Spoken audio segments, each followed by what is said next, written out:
Olá, sejam muito bem-vindos a mais um Vamos Falar de MotoGP. Antes de mais, agradecer a todos os que nos estão a ver, quer seja através do YouTube, quer nos estejam a ouvir nos canais do Vamos Falar de Fumo, quer seja através da Bola TV. Um grande bem-aja a todos. Eu sou a Rita, estou como habitualmente com o Bernardo Figueiredo e com o Miguel Diodato e vamos falar aqui um bocadinho das últimas notícias que se estão a passar no nosso mundinho das duas rodas. E temos muito que falar, que foi uma semana atribulada para o MotoGP, com novidades por aí. Vamos começar então a falar do Grande Prémio de Aragão. Foi um grande prémio sem grande história, foram corridas até assim um bocadinho maçadoras novamente, mas valeu por haver a celebração dos Manos Marques com o seu público de casa no final. Vamos começar, se calhar, como habitualmente, a destrinchar o nosso fim de semana. Começamos, o que é que vos apetece hoje? Começamos pelo melhor ou pelo pior? Começamos pelo melhor. Pelo melhor? Então anda lá, Miguel, o teu melhor do fim de semana? O melhor foi a KTM. Foi para mim um fim de semana surpreendente. Vimos o Pedro Acosta felizmente competitivo este fim de semana e acho que isso é sempre bom. O outro ponto positivo foi a corrida de Moto2. Gostei muito da corrida de Moto2, foi animada e houve ali uma luta até final. Óbvio, eu estava pelo Diogo Moreira, confesso, e acho que ele merecia, mas ainda assim acho que os fãs de motociclismo ficam sempre contentes quando as lutas são assim, e acho que é um dos pontos positivos deste fim de semana. É muito isso. Acho que, independentemente de quem ganhasse, para nós que gostamos das motas e do motociclismo, tivemos uma luta até ao final, que foi hiper animado. Eu estava quase a ver que aquilo ia ao fotofinish, não foi, mas quase. É pena que já não temos nada disso no MotoGP há algum tempo.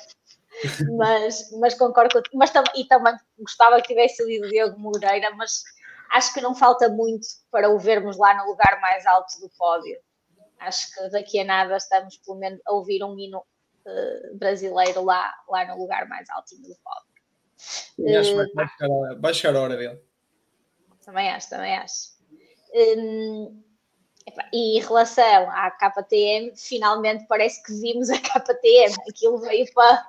Parece que finalmente acordaram, ao contrário das outras equipas que tiveram mais dificuldades. A KTM encontrou aderência e, portanto, estavam a fazer fizeram corridaços, uns melhores que outros, mas ainda assim, no global, acho que foi o primeiro bom fim de semana da KTM, em que se viu a KTM, não andaram ali todos, um que sobressaía em relação aos outros. Eu acho que acabou por ser um bom fim de semana para a KTM na globalidade. Nardo. Sim, em relação à KTM, um dos meus pontos positivos até é o Pedro Acosta, porque foi Engata já tu. Sim, vou aproveitar para fazer a ponto com um dos meus pontos, porque foi o melhor do resto atrás da Ducati em todas as sessões que interessavam e ainda não tinha tido um fim de semana tão bom este ano. Os outros pilotos desaproveitaram um bocado, tanto o Binder como o Vinales caíram no domingo e o Bastianini já lá voou, mas também não fez um grande prémio. Mas sim, é bom ver a KTM a dar um ar da sua graça. Ainda não os tínhamos visto tão fortes este fim de semana e vamos ver se é para continuar. Em relação à Moto2, eu não vi a corrida toda, infelizmente, só vi um clipe nas redes sociais da luta entre o Honshu e o Diogo Moreira. Eu gosto do Denis Honshu, portanto não fiquei desagradado com a vitória, mas o Diogo também tem vindo a crescer no ranking do motociclismo, chamemos assim, e também vai lá chegar. E sim, e consta que a corrida de Moto3 também foi boa, esta também não vi. Vi aquela que não teve tanta coisa a acontecer, mas sim. A de Moto3 também não consegui ver, só vi a de Moto2, não consegui ver a corrida toda, mas vi aquela parte final e vi mais algumas voltas e valeu a pena. Se tiveres tempo, tens que puxar atrás na box para ir ver, que ela foi bem interessante. A de Moto3 também não vi, mas também vi que tinha sido interessante, por acaso. Enquanto estavas a falar da KTM, sim, as motas estavam lá, os pilotos é que desaproveitaram. É sempre bom vermos Pedro Acosta lá à frente, é sempre bom vermos Pedro Acosta a lutar e a dar luta, e ainda houve ali uma parte animada entre ele e o Pecco. E pronto, acho que finalmente parece que aquilo deu. Nós que andamos a falar que ele anda meio desligado, parece que não está lá, afinal foi o piloto da KTM que parece que mais estava lá. O Binder é um piloto que sempre caiu muito e, portanto, mais uma queda. O Maverick também é um bocadinho mais do mesmo. Estranhamente, num fim de semana em que não apareceu o gráfico que o Mir caiu. Apareceu no sprint. No sprint. Sim, no sprint, no fim de semana, não, no sábado, no domingo não, eu já não me lembrava de ver uma corrida grande sem o Mir cair, portanto não podemos ter tudo na vida. E também não caiu o Miller, não caiu os Miller e o Mir, portanto caiu o Binder, que eu acho que eles devem ser assim dos que mais quedas têm. O Mir não caiu. O Mir não caiu e ainda bem para a Honda, porque o resto também teve ali um bocado ausente. O Zarco também já lavou, mas depois tinha um Chantra que é o Chantra e o Marini de fora. E eu continuo sem perceber. Eu já percebi a ideia da Honda, mas continuo sem perceber a ideia da Honda de não porem ninguém para substituir o Marini. Não me parece que o piloto se fosse chatear, já percebo que entendo que tem a ver também com o facto de eles não quererem fazer realocações aos planos que tinham. Quer dizer, estão na categoria rainha sem menos uma moto, isso também não me parece que faça sentido ou seja justo para a própria categoria, não é?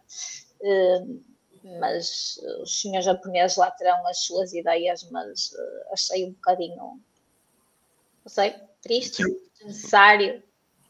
Só para dar contexto, tem tantos pilotos.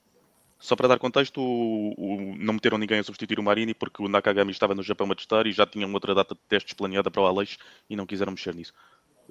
Concordo com a tua ideia, mas foi por isso que não meteram ninguém. Sim, era o que eu estava a dizer, eles não quiseram mexer na programação que tinham, não quiseram tirar os pilotos também, e aí sim, que eles não tirem ninguém das Superbikes, eu compreendo, para que não se lesionem e afim, mas eles têm pilotos de testes o tempo inteiro, têm 2, e que nem são maus de todo, e que tiveram a correr no MotoGP a semana passada, portanto, e há 2 semanas, no fim de semana passado e há 2 fins de semana, portanto, acho que podia, não digo irem buscar o Ícaro Loucona, mas os outros sim, inclusive também não havia Superbikes no fim de semana passado, a Honda o que mais tinha era pilotos, mas foi a decisão deles.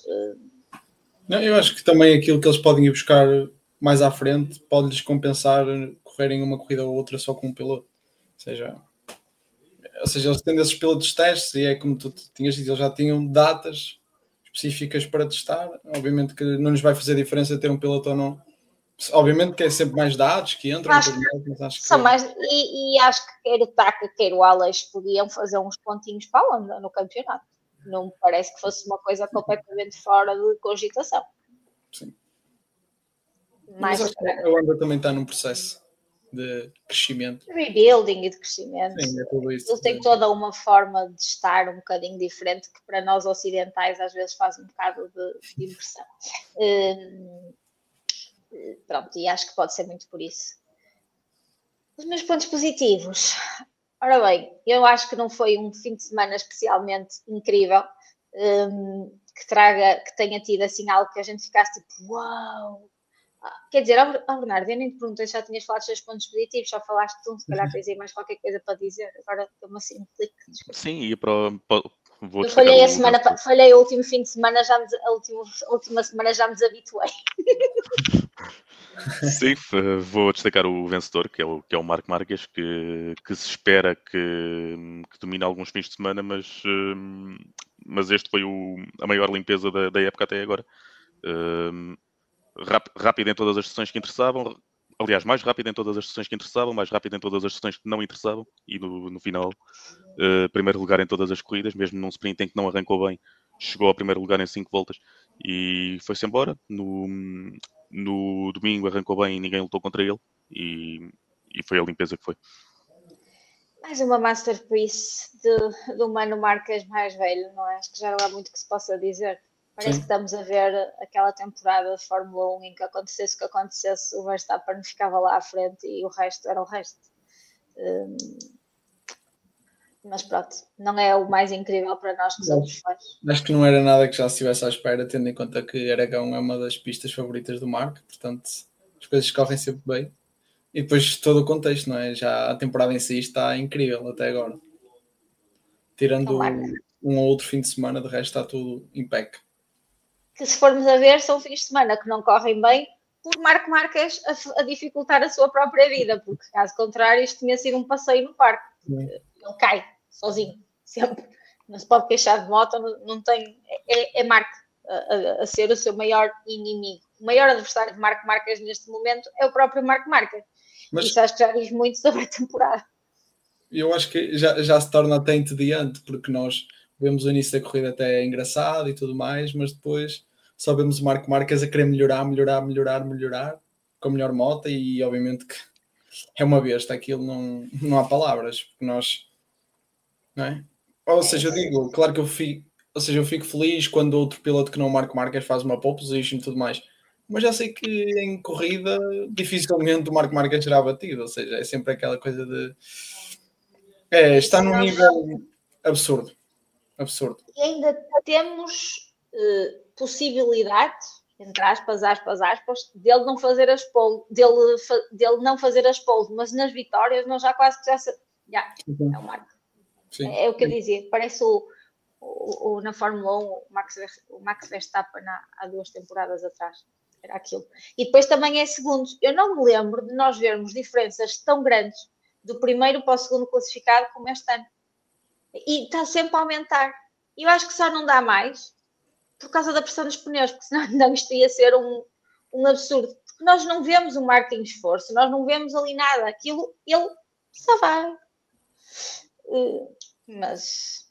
Ele nesta corrida fez a volta mais rápida na penúltima volta, logo foi. Sim. Porque e ele durante volta após volta, quase. Sim. Era impressionante. E sem ninguém. Sequer. Ele foi pressionado na corrida, nunca. Sim. Ele, na sprint ainda teve ali a pressão da recuperação que teve que fazer, mas ele na corrida não teve ali pressão nenhuma. O Alex nunca lhe conseguiu fazer sombra sequer. Já o Pecco ainda teve alguma pressão do Acosta, mas depois também se conseguiu desenvencilhar. Mas não houve ali pressão nenhuma, não é? E já que estamos a falar da Alex, o meu ponto é o que eu estava a dizer, não acho que tenha sido uma corrida especialmente wow para ninguém, cheio de Marco Marques, mas ressaltava 2 pilotos Ducati, que acho que fizeram fins de semana muito consistentes mais uma vez. Alex Marques. Nenhum deles é o Fermin Aldeguer, não? Não, mas quase que pensei. Alex Marques e Franco Morbidelli. O Alex continua a ser o fiel escudeiro do irmão, praticamente. Não fiel escudeiro naquela de que está a proteger o irmão, não, porque ninguém lhe tem chegado também a ele. Portanto, vai o Marco e depois vai o Alex e depois há ali um hiato. E temos o Franco Morbidelli, que quando não faz as neiras faz grandes fins de semana. O problema é quando a cabeça dele parece que se desliga, não é?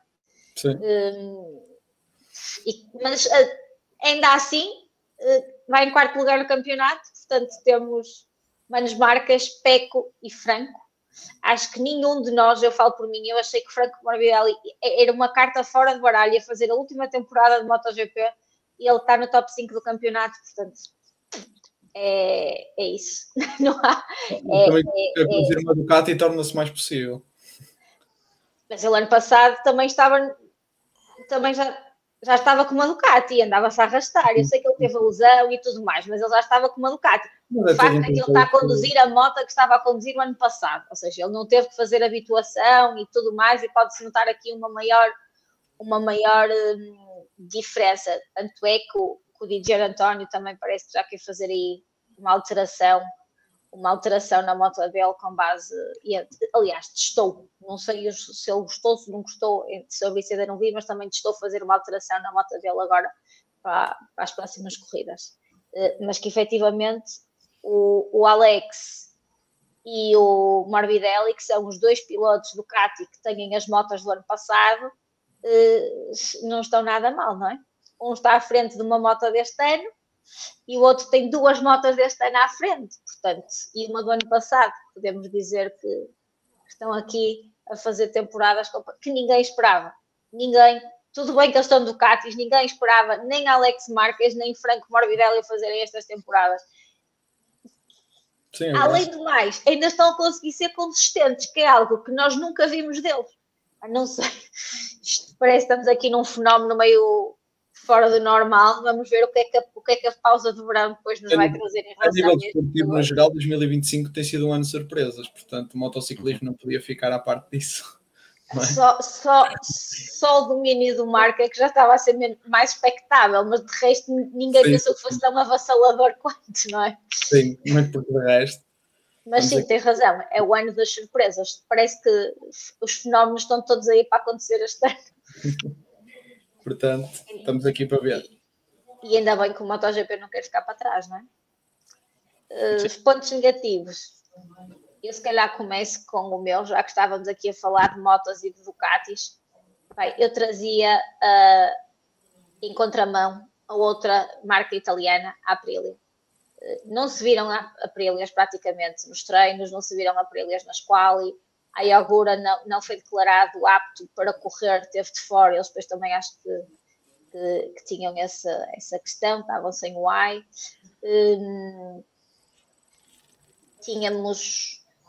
Continuou sem a Iagura, continuou sem a Iagura, não, a Iagura já está pelo segundo grande prémio fora, possivelmente regressa agora para o Mugello. Não deverá haver questão em relação a isto. Tivemos o Jorge Martin, que continua com a sua novela com a Aprilia, continua fora. Tinham, portanto, 2 pilotos permanentes, Raul Fernandes e Marco Bezzecchi. Ambos tiveram qualis fracas, quase que não se viram. O Marco Bezzecchi, o rapaz estava perdido completamente, mas depois, estranhamente, em ritmo de corrida, aquilo lá foi melhorando e eles lá chegaram até os 2 aos pontos e conseguiram bastante consistentes. Mas a mim continua-me a chocar por um lado, a falta de consistência da Aprilia, mas por outro, como é que uma marca que o ano passado até estava relativamente bem, este ano tem estado mais para o relativamente mal, que no fundo só os pilotos é que acabam por conseguir fazer ali alguma coisa, não sei, faz um bocado de, para mim continua a ser um ponto negativo, não consigo ver a Aprilia como positivo, ainda que tenham sacado um coelho da cartola, mas sim, não sei. Eu concordo contigo, mas em parte também acho que devemos destacar o fim de semana do Bezzecchi. Obviamente qualificou muito mal, mas tanto a corrida sprint como a domingo foram... Sim, mas a minha questão é para a moto, não é para o piloto. Sim, acho que não sei. Tenho muitas dúvidas em relação ao futuro da Aprilia, ou seja, o que é que eles poderão trazer de novo. Acho que o auge da Aprilia foi há 2 anos atrás. O ano passado toda a gente queria ir para a Aprilia e os resultados não foram assim tão bons. Este ano tinham uma equipa com um campeão do mundo e o Marco Bezzecchi, que não é um piloto qualquer também, e as coisas... Um bom line-up. Sim, é isso. Ou seja, acho que... Não sei. Não tenho assim grande expectativa para o resto da temporada da Aprilia, sinceramente. Sim, o problema da Aprilia começa logo quando tem à partida uma dupla Martin Bezzecchi, mas o Martin lesiona-se e depois, enquanto se lesiona, diz que vai sair e não sei se agora já volta.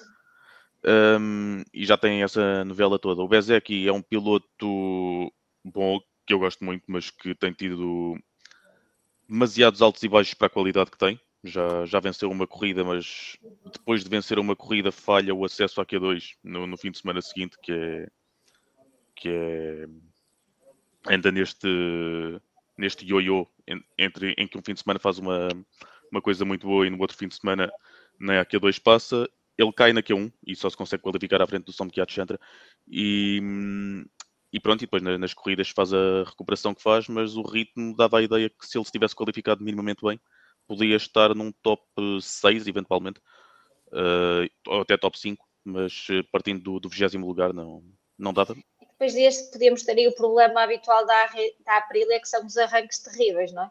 Sim. Ali não tinha muito como andar para trás. Sim, normalmente a Aprilia é o problema. Arrancou horrivelmente mal. É sempre. Inclusive ficou para o último. A Aprilia, mas já não é de agora, as Aprilias sempre arrancaram mal, é uma coisa fascinante. Já há várias épocas, sim. Sim. Há várias épocas, as Aprilias arrancam muito mal, muito mal. Portanto, ele aí acabou por ter uma mais-valia. Ver o lado meio cheio. E depois de resto tinha um Raul Fernandes que, tendo em conta as baixas expectativas que eu tinha para ele, 2 top 10 nas corridas não é mau, mas não é um resultado de topo, e o Savadori que ficou atrás do Chantra no domingo, e, portanto é um piloto de teste e também as expectativas não são muito altas para ele. E depois é assim, há uma questão, é que nós Estás a ver temos... Estás a ver porque é que a Honda não traz pilotos de testes? Mas era o que eu ia dizer, a Honda tem 2 pilotos de teste que o ano passado estavam no MotoGP. Claro, eu estou a brincar. Não é? Tem 2 pilotos de testes sérios. É verdade. A Yamaha também tem o Augusto Fernandes. Eu diria que a E par nós da nem nos- KTM, Dovizioso. a Honda é quem tem os Nós nem nos lembramos do Dovizioso, mas o Dovizioso está lá na Yamaha, não é? Sim.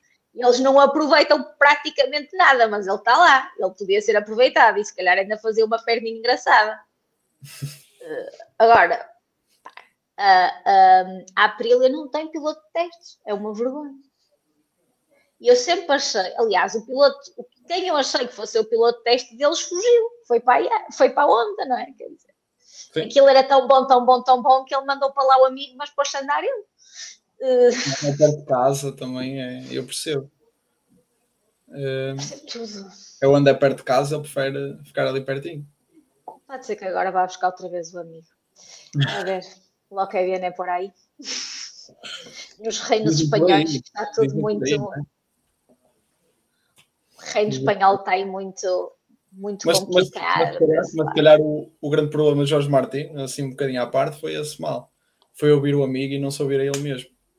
Mas eu acho que o problema de Jorge Martin é que nunca toma uma decisão por ele, mas ele vai sempre pelo que os outros e pelo que falam e pelo que dizem. Eu tenho a ideia que esse é um dos problemas de Martin, é que não pensa por ele, pensa pelos outros. Mas eu também toda a gente sabe, ou já devem ter percebido que eu não sou o maior fã de Jorge Martin, portanto, para mim, aliás, a forma como ele sai da KTM já demonstra algo que eu não gosto muito enquanto pilotos. E depois a forma agora que ele vai sair da Aprilia, acho que ainda mais. E eu não queria um piloto assim na minha equipa, mas isso sou eu, que tenho os meus princípios e a minha forma de estar e de pensar, que seguramente há equipas que têm o contrário, têm outros e portanto há espaço para todas as pessoas. Mas é isso.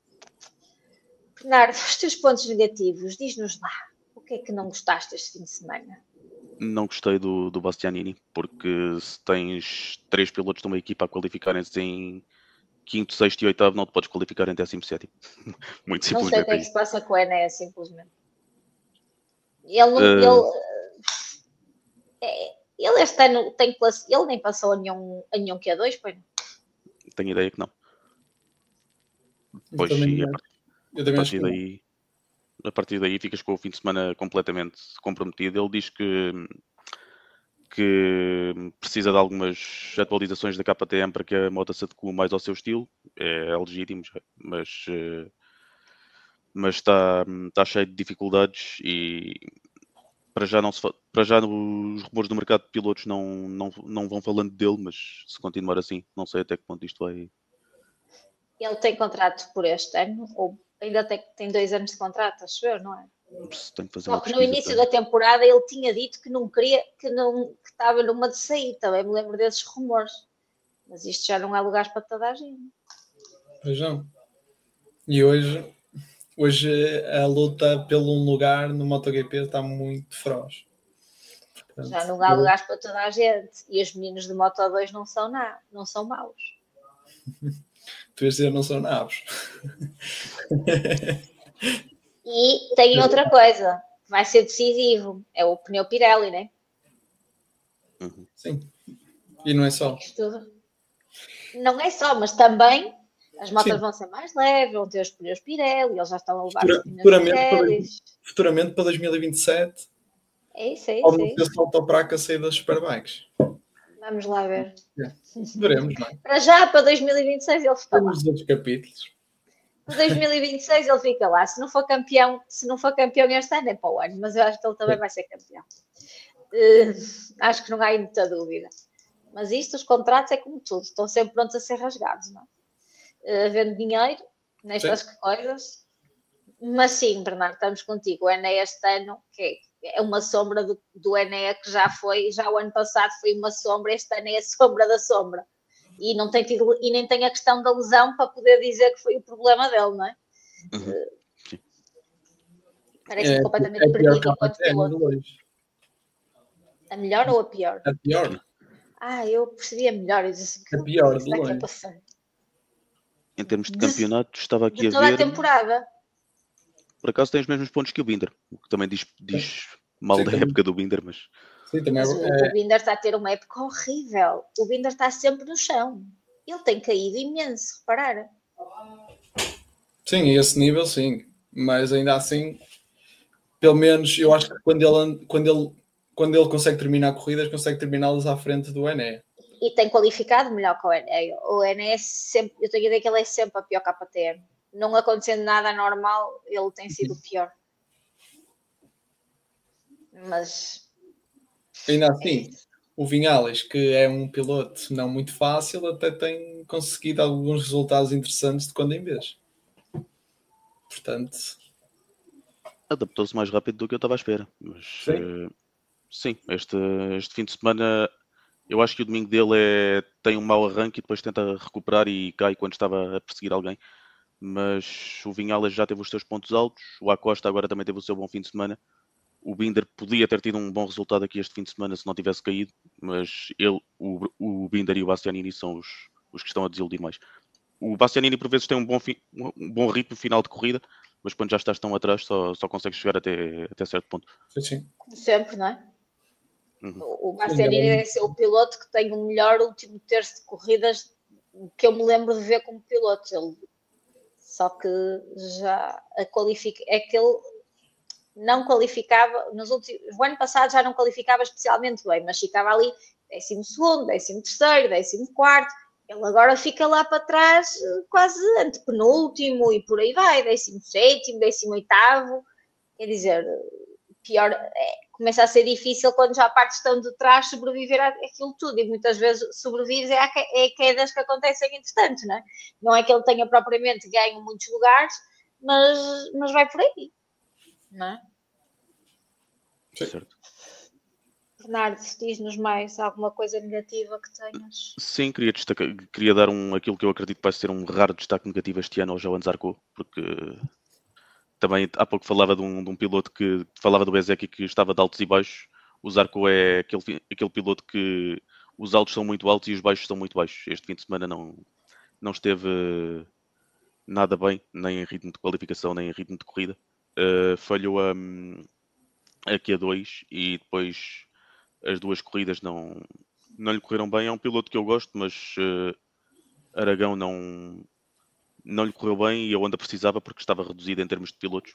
Basicamente só o Joan Mir que conseguiu um bom resultado no domingo e o Zarco não o conseguiu acompanhar. Contra todas as expectativas. As esperanças da Honda ficaram depositadas nos Joan Mir. Meu Deus, ao que isto chegou. No domingo o Miller não o fez cair e o Mir pontuou bem. É assim, mas o Mir tem uma coisa. Ele cai muito. Mas ele cai sozinho, mas o homem também é muitas vezes mandado ao chão, é um facto. Sim. Ele não é um piloto, não é o piloto mais sortudo do mundo, por assim dizer. O pobre do Mir também sofre. Não é fácil. Sim, mas ainda temos que o Zarco foi um fim de semana um bocado apagado. Ele teve fins de semana de sonho e acho que este foi um fim de semana pesadelo. Isto é muito Zarco, é fim de semana incríveis e depois tu estás ali à espera e no fim de semana a seguir as coisas não correm tão bem. Mas acho que também faz parte um bocado daquilo que... eu até diria que o surpreendente, não é? Tendo em conta que a Honda estava sedenta de vitórias, o surpreendente é ele já ter vencido. Não é? Ou seja, acho que... Mas é incrível nós pensarmos que Zarco venceu numa Honda. Eu acho que se há piloto que merecia trazer algum tipo de glória de volta à onda, era ele. Sim, em Le Mans. Sim. Acho que tornou tudo sendo ele francês. Sim, para ele tornou tudo mais incrível. Foi incrível. Mas pronto, o meu destaque negativo, adivinhem vocês? Não. Alguém que usa vermelho.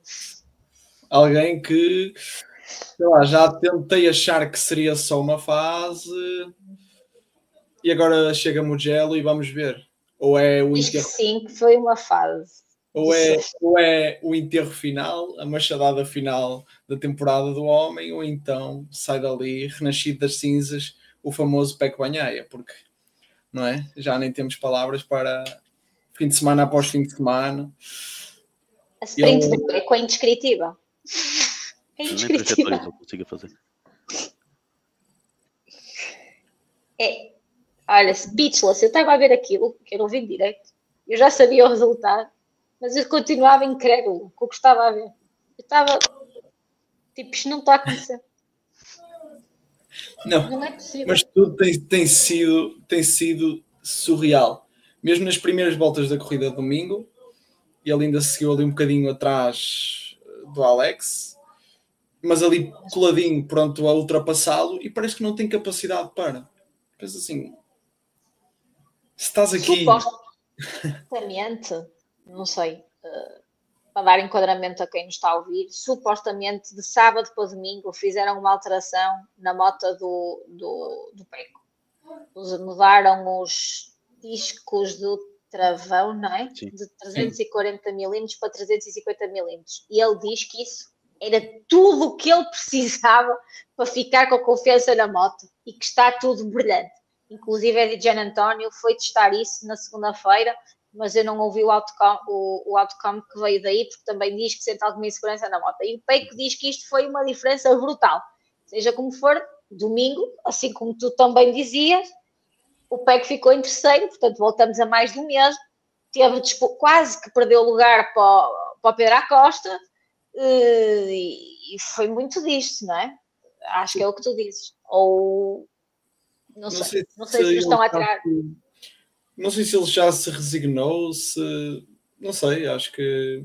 Não parece resignado, porque de vez em quando tu consegues perceber que ele fica chateado e furioso e amoado e não sei o quê. Eu acho que se tivesse resignado, estava tipo o Ené, ou estava tipo, sei lá, aquele pessoal que vai, né? Até o Mir já não me parece resignado. Ou tipo o Marini, o ano passado, que dizia que estava a ver as melhores corridas da vida dele porque conseguia ver os outros a passarem-se. O Pecco ainda não me parece estar neste patamar. No entanto, parece-me que ele não tem armas para lutar. Sim. Não. Agora, mesmo em relação a Mugello, eu não tenho assim grande expectativa. Por mais que as pessoas possam até dizer que é um piloto italiano a jogar em casa. O ano passado o Marco Marques ganhou lá na sprint, portanto está completamente à vontade com qualquer tipo de território neste momento.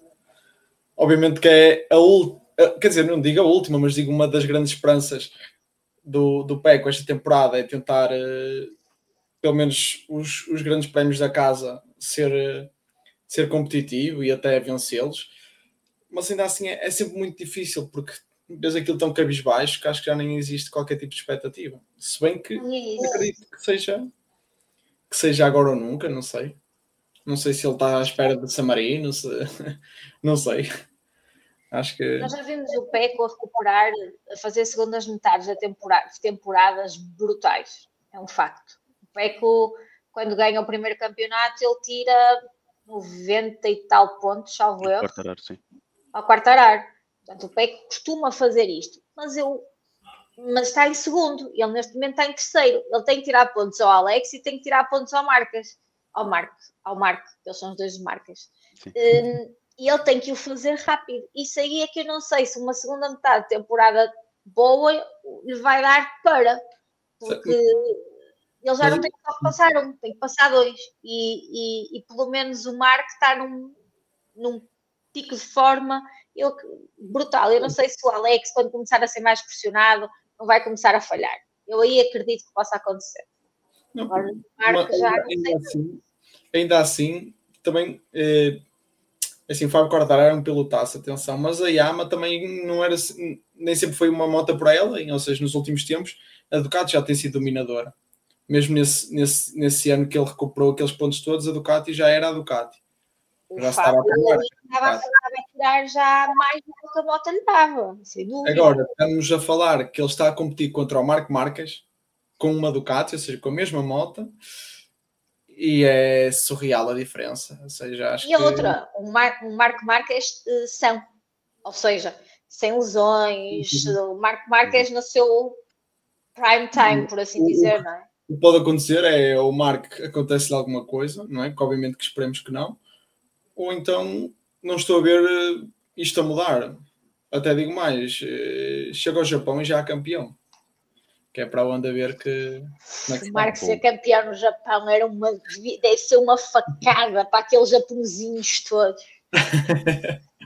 Portanto, acho que... Fogo, que dor. Agora, se calhar aqui, só resumindo, já falamos, foi um GP sem grande coisa a acontecer. Foi francamente entediante, muito para mim. Não sei se para vocês concordam comigo. Sim, tanto que até tivemos uma outra luta, sim. Este foi até aqueles grandes prémios que até temos dificuldade em escolher quase pontos positivos e negativos. Sim. Quando já vamos quase tudo ao mesmo, é muito difícil. Exceto o Mark e talvez o Alex, e podemos até pôr aqui, não houve assim nada wow. E o Acosta, ok, conseguiu finalmente fazer alguma coisa, mas o que o Acosta fez este ano não foi mais do que o Acosta fez o ano passado. Simplesmente o Acosta agora só consegue fazer no mês de junho, ou seja, é muito tarde, porque a KTM efetivamente está com dificuldades. Mas quando há dificuldades de gripe, a KTM está aí a bombar. Ao contrário dos outros, eles estão a bombar. Só agora que já fechamos um bocadinho o Grande Prémio de Aragão, só falar de Miguel Oliveira. Portanto, Miguel Oliveira regressou. Não fez corridaças, pelo menos acabou-as. Não que propriamente tenha ganho posições, o que conseguiu subir foi mais por quedas à frente dele do que outra coisa qualquer, mas já aguentou a corrida toda, as sensações já estão a melhorar. Se foi mesmo a questão do arm pump que ele teve, portanto vai ter ali muita dificuldade, ele provavelmente até a Alemanha não estará a 100%, mas o facto de estar em cima da moto e viu-se, ele não foi às disputas, ele quando perde aquela quantidade de lugares no domingo, que ele sai de 16º para 19º, foi precisamente uma disputa que ele simplesmente preferiu não ir. Portanto, ainda se nota um Miguel muito pouco combativo, porque tem que se resguardar. Mas, portanto, ter acabado as duas provas já foi bom. Nos pontos no domingo, acho que conquistou um ponto, salvo erro.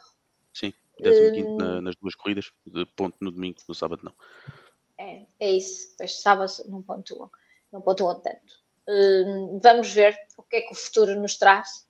E falando agora, já que falei de Miguel, vamos puxar aqui o tema bomba ou não, eu não sei, da temporada até ao momento. Toprak Razgatlioglu estará na Prima Pramac em 2026, deixa a BMW, deixa o Mundial de Superbikes e regressa à Yamaha. Para o que poderá ser o lugar de Miguel Oliveira ou de Jack Miller, um dos dois irá sair, ou os dois, não sabemos. Sabemos que também já há mais um lugar em aberto nas Superbikes, além do lugar do Toprak, há o lugar na Ducati, ao lado do Nicola Volega. Bautista vai sair da Ducati. Isso para mim também foi um pequeno choque, confesso. Mas El Turco está no Mundial de MotoGP aos 29 anos. Digam-me o que é que vocês acham. Eu pensei que estava a ver uma coisa tipo de 1 de Abril, um bocado surreal. Agora, depois de ele ter saído da Yamaha, depois de ter ido para a BMW, ter sido campeão, faz teste, não faz teste, vieram aqueles rumores, mas foram na altura de sempre. Agora que estava tudo mais ou menos adormecido, começou-se a falar, não vai ser em Mugello, e portanto, a bomba caiu ontem. Sim. E eu acho que já era um bocadinho expectável. Acho que este ano os rumores foram cada vez mais fortes. Ele próprio mostrou mais interesse, eu acho. Ou seja, não assumiu que este ano neste ano que vem continuaria no Mundial de Superbikes, ou seja, acho que abriu aí uma porta muito grande. E a Yamaha foi lá buscar, não é? Foi lá pescar um bocadinho. Tenho curiosidade para vê-lo no Mundial de MotoGP, porque eu acho que ele era a cara das Superbikes, era o piloto maior daquela categoria neste momento, mas obviamente eu também sinto que ele tem as suas ambições, não é? Acho que qualquer piloto gostaria de correr no Mundial de MotoGP, ele não é diferente, e portanto aproveitou esta oportunidade. Tenho curiosidade também para ver se ele será um piloto tão vitorioso como é nas Superbikes.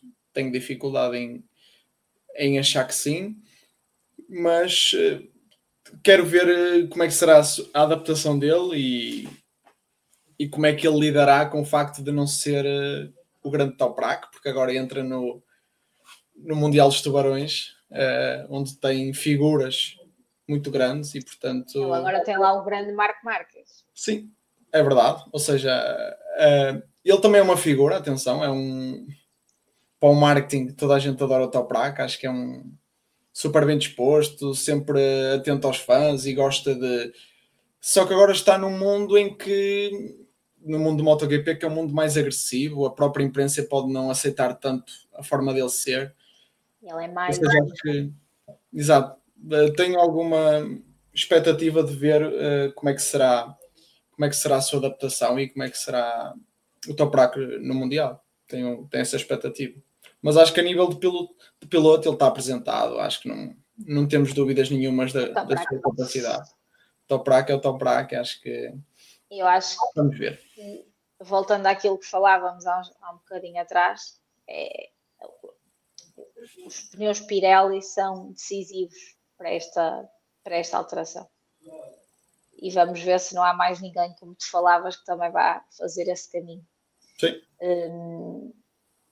O Toprak é o Toprak. O Toprak só tem que controlar o ego dele, porque o Toprak não vai chegar ao MotoGP e não vai ganhar. Sim, não vai ser o pior piloto, mas também não vai ganhar. Ainda para mais, se não, ele vai ter uma Yamaha, e ao que tudo indica, as Ducatis, pelo menos em 2026, continuarão a dominar, e parece que a Yamaha não terá uma surpresa tão grande quanto isso, que nos possa fazer aqui. Eu acho que as mudanças profundas no campeonato virão mesmo em 2027. E, portanto... Sim, eles vão buscá-lo em 2020. É engraçado que eu ainda não percebi se ele ficou 1 ou 2 temporadas, porque havia sítios que dizia 2026, havia sítios que dizia 26 e 27, havia sítios que diziam 1 mais 1. Portanto, ele 26 fica, vamos ver depois. E, portanto, também se devem saber mais coisas. Bernardo, e tu, o que é que achas da vinda de Toprak? Sim, já se tinha falado tanta vez que seria estranho que não se concretizasse nunca. Já era para ter acontecido no passado. Na altura o que se disse foi que ele não impressionou assim tanto nos testes, e o Lynn Jarvis, que era quem estava a cargo da Yamaha, não estava assim tão...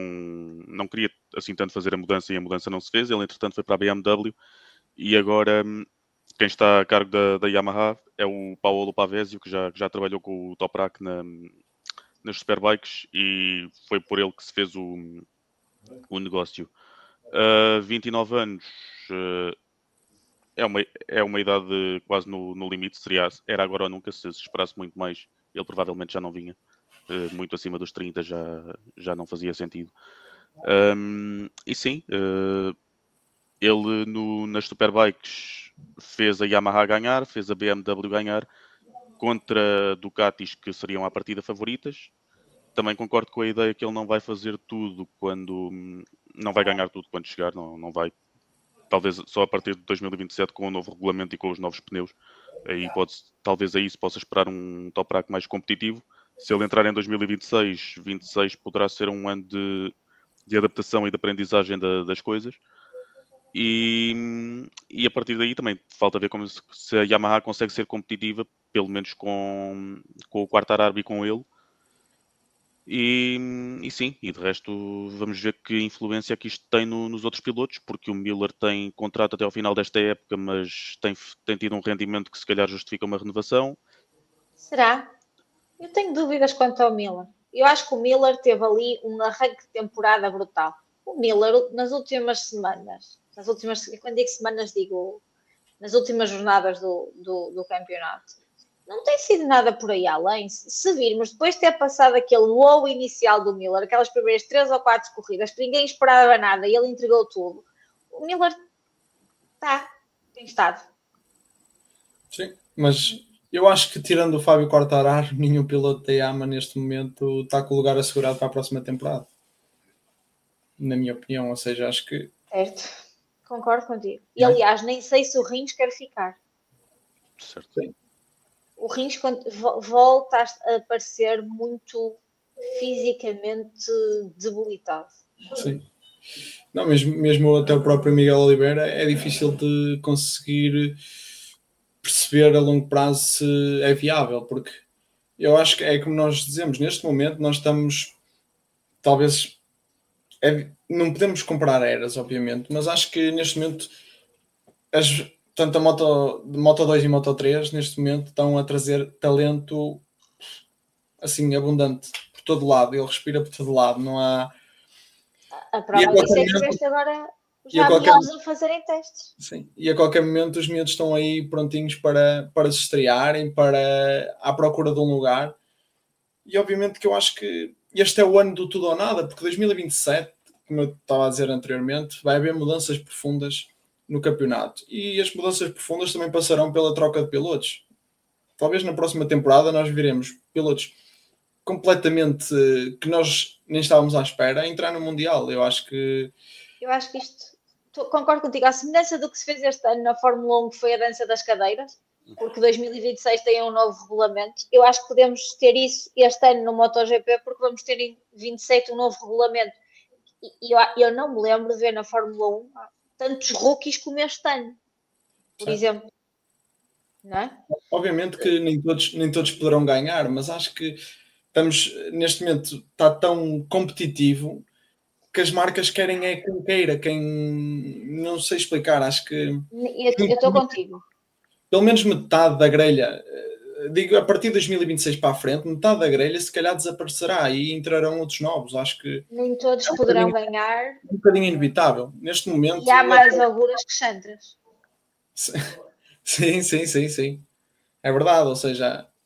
É nesse sentido. Eu acredito que de 2026, pelo menos metade destes pilotos, ou seja, 2026 ainda podem correr alguns deles, mas 2026 para a frente terminará ali a passagem deles pelo MotoGP, porque neste momento acho que é tão grande o número de pilotos dispostos e com talento para, que acho que neste momento estas equipas já não podem esperar, já não podem estar ali à espera que o piloto recupere de lesão, que o piloto esteja bem, e por gratidão. Acho que já não existe isso. É aquela coisa de... Muitos deles já são quase como uma prima dona. Já só chegam, já não dão um feedback, sim. É só aquilo. Eu quero ir para ali porque eu quero bater este recorde. Sim, acho que já não há lugares, digamos, zen. Já não há lugares que tu digas assim, ele está ali e vai ficar ali muitos anos. Já não existe isso. Não acho que não. Mesmo o próprio Zarco, que está a fazer uma das melhores temporadas dele, se calhar, dos últimos anos. O Zarco já não é nenhum menino. Sim. Como eles já são muitos, começa a ser necessário haver uma maior renovação, até porque muitos destes pilotos começam a ter problemas já em várias equipas. Por exemplo, o Vinhales chegou um momento em que ele já só pode ir à Honda. Depois da KTM, ele já se queimou em todo lado. Eu acho que neste momento o único que pode decidir livremente o seu futuro é o Marco Marques, porque de resto eu não vejo nenhum... Pode decidir o seu futuro livremente. Pode a Ducati não o querer, mas eu acho que ele ainda pode definir o seu futuro.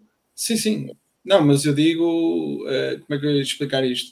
Eu quero ir para ali e ir. Sim, ou seja, não é só isso. O seu futuro eu digo que, e se calhar até estou errado, mas penso que é dos poucos pilotos que é quase, não digo insubstituível, mas a marca nem pensa nisso neste momento.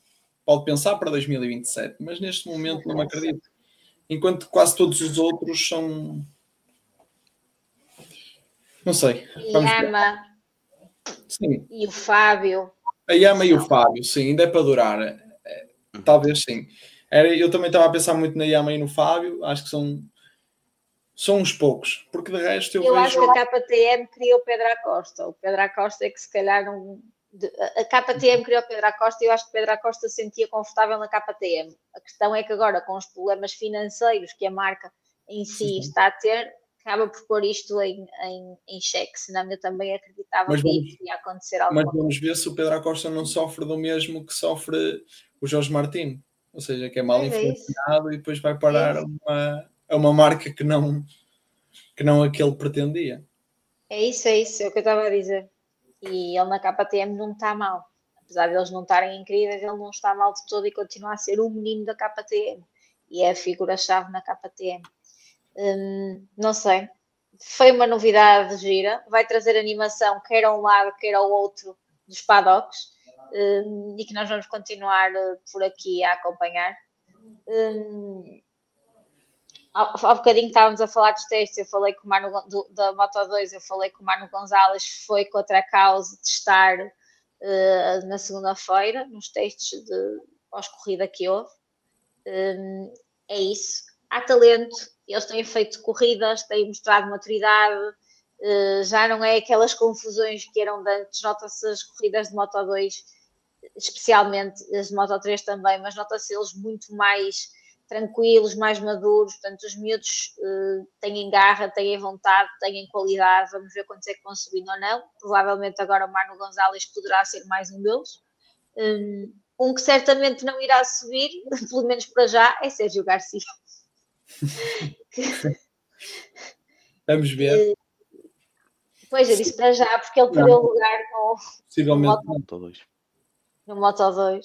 Eu acho que a carreira dele acabou quando acabou, entre aspas, quando ele não subiu para a MotoGP e ele estava com expectativa que fosse ele a subir e acho que a partir daí ele próprio perdeu alguma motivação até para o campeonato na altura, portanto. Eu sei, mas fogo. Faz-me um bocado de impressão, assim, do nada. Ele já sabe, ainda não sabemos quem o vai substituir, sabemos que ele não se vai sentar novamente na equipa. Também o paddock do Moto2 vai sofrer aí umas animações. Já toda a gente diz que ninguém vai para lado nenhum sem haver dinheiro. Portanto, se alguém tiver que pagar multas, vai ter que as pagar. E vamos ver o que é que vem por aí. Mas foi um bocado inesperado, até porque estão poucas corridas. Estas mudanças costumam se ver mais à frente, não é? E ele não fez todas porque estava lesionado no início. Sim. Portanto, não... Quer dizer, parece-me tudo assim um bocadinho... Não, mas até existem mudanças, mas assim a meio da temporada é que é um contrato rescindido, não é? Ou seja, nem é... Sim, eles literalmente disseram tchau, adeus amigo, nós pagamos e vais-te embora. Sim, é isso, ou seja, isso é o que ainda torna mais surreal esta história toda. Torna tudo muito estranho.